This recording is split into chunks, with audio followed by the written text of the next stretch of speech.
Murdoch and the Flying Kipper. It was a busy time on the island of Sodor. New Year's had just passed, and there were a lot of passengers and goods coming in and going out. Eventually, Henry had to go to the works to get his coupling rods replaced to make sure that he was in prime condition for the rest of the goods work.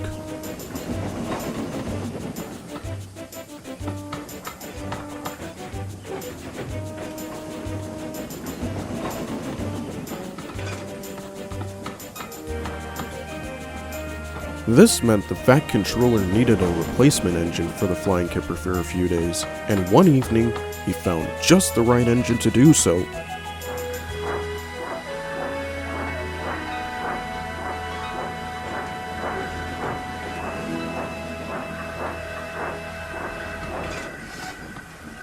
Murdoch, I have a very special job for you. What may that be, sir? Henry is at the works for routine maintenance and cannot pull the Flying Kipper. This means I need a strong engine like you to do it for a few days, until Henry returns. Understood, sir. I am happy to help a friend. When do I start? The train leaves at 5 o'clock in the morning. Thanks for this, Murdoch. I knew I could rely on you. The Fat Controller left. Murdoch was unsure about waking up super early, but didn't want to let the Fat Controller down, so he smiled and nervously went to sleep. The next morning, Murdoch woke up to his driver yelling at him. Murdoch, you're going to be late! Oh, botheration. Why do I have to wake up this early? I'll like my rest. You agreed to this, Murdoch. There's no backing out now. Let's go so we won't be so late. Murdoch puffed tiredly out of the sheds and headed to the harbor. He arrived just in time for the train to leave, though he was not looking forward to the long journey.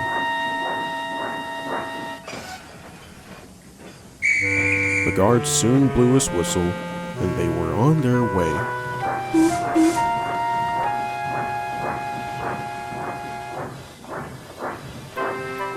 The journey was very peaceful. Murdoch was beginning to enjoy himself, but still felt quite tired. Oh, maybe I can rest a little on a siding, driver. Go on, boy. There's no time for resting. Fine. I'll try to wake myself up. Murdoch then blew his whistle loud and hard, trying to make himself more awake. What the hell are you doing? You'll wake everyone up doing that. Oh, sorry, driver. I guess I'm not thinking straight. I usually wake up at about noon for crying out loud. Murdoch soon made his way to the last station and was quite exhausted.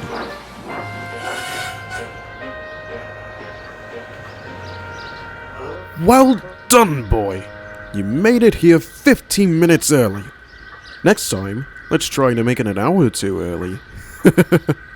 His driver was only joking, but Murdoch was too tired to realize this, and was soon thinking of a plan for the next run of the Kipper.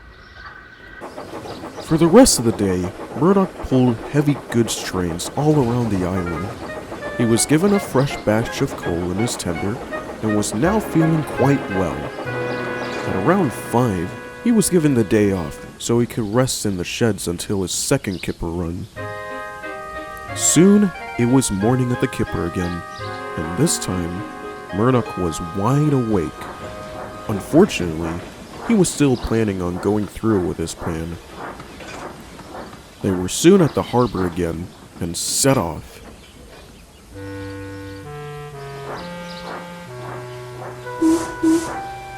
He felt great about it, and was soon racing down the main line. You're doing great, Murdoch. I'm very proud. I can't wait until Sir Topham hears about this. Murdoch was very pleased with himself, and decided to go through with his plan. He suddenly sped up. His driver was surprised, but pleased with his optimism. That's it, boy. At this rate, you'll be there in no time. This made him even happier, and soon sped up even more. His driver began to worry. Murdoch, don't you think you're going a little too fast? Nonsense. It's like you said. let's try to make it an hour too early. And that's what we're going to do. I was only joking. Now let's slow down. We're going to break the record anyway.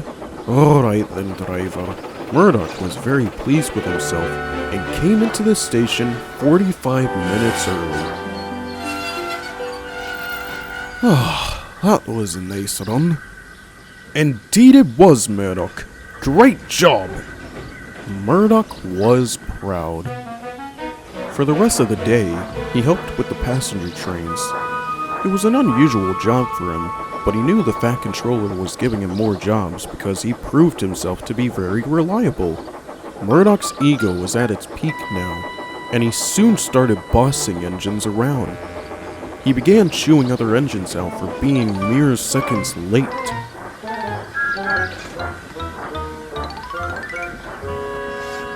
You see that clock, little Thomas? Why, yes I do. I'm right on time. Thanks for notice. No, you're not on time. You are 15 seconds late. You know how long I've been waiting here? 30 minutes.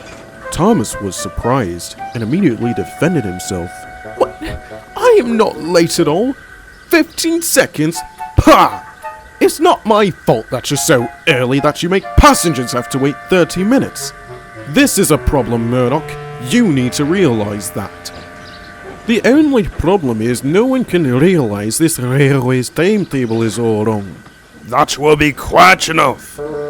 There stood the Fat Controller, with a very stern look on his face, directed right at Murdoch. I've heard from the others that you have been very bossy. I know you are very proud of yourself from your performance on the Flying Kipper, and I am very proud too, but that does not give you the excuse to tell everyone what to do. I have also had reports of whistles being heard at the ass crack of dawn. That also needs to stop. Be the engine you were before for your last Kipper run. Murdoch felt bad now. Yes, sir. Sorry, sir. That's a good engine, and remember, with passenger trains, don't be too early. You don't want Gordon yelling at you for beating his record. Murdoch laughed and headed off to the next station. That night, Murdoch had a dream.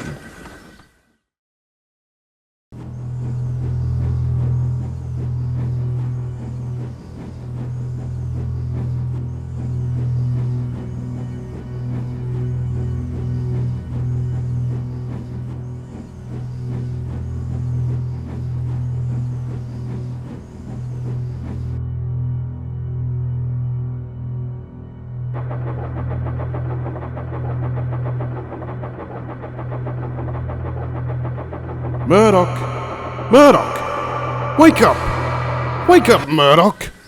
Oh, who am I? It was only a dream. Are you okay, Murdoch? Yes, I'm fine. I think. That's good enough, I guess. We can talk about it later, but right now we have to pull the Flying Kipper. It's our last night. Murdoch was relieved it was the last night, but this night, he was quite worried.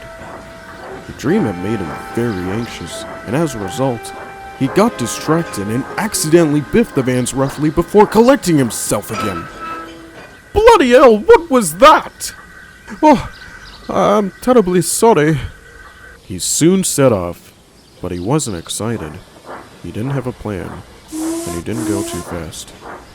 He went normal speed and was very cautious. He looked around everywhere to make sure nothing was there. Are you feeling okay? You're usually very happy about this train. I had a dream last night. A very bad one. What was it about? I was pulling the Kipper, enjoying myself like usual. But suddenly I crashed into the back of a van and you woke me up. That sounds a lot like Henry's crash I read about all those years ago. Could be.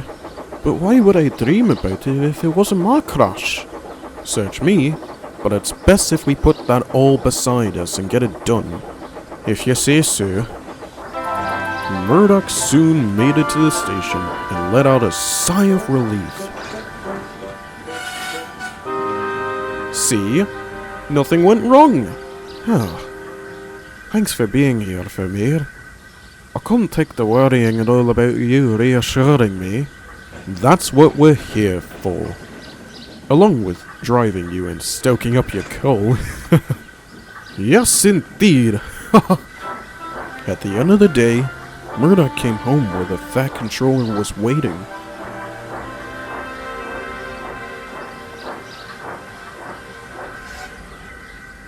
Excellent job with the kipper these past few nights, Murdoch. You've really shown that you're fit for the job. Henry's out of the works and ready to take the kipper tomorrow. Which is a shame. I'm going to miss the nice run. Which is another thing I want to discuss with you. I already discussed this with Henry and he agreed. Murdoch looked up in excitement. I decided to have you two also on the job. You take it one night, he takes it the next. Wow! Thank you, sir! I won't let you down! I know you won't. Thanks for being such a credit to my railway. And please don't make that affect your ego. I won't, sir. I promise. Murdoch really enjoys pulling the Flying Kipper.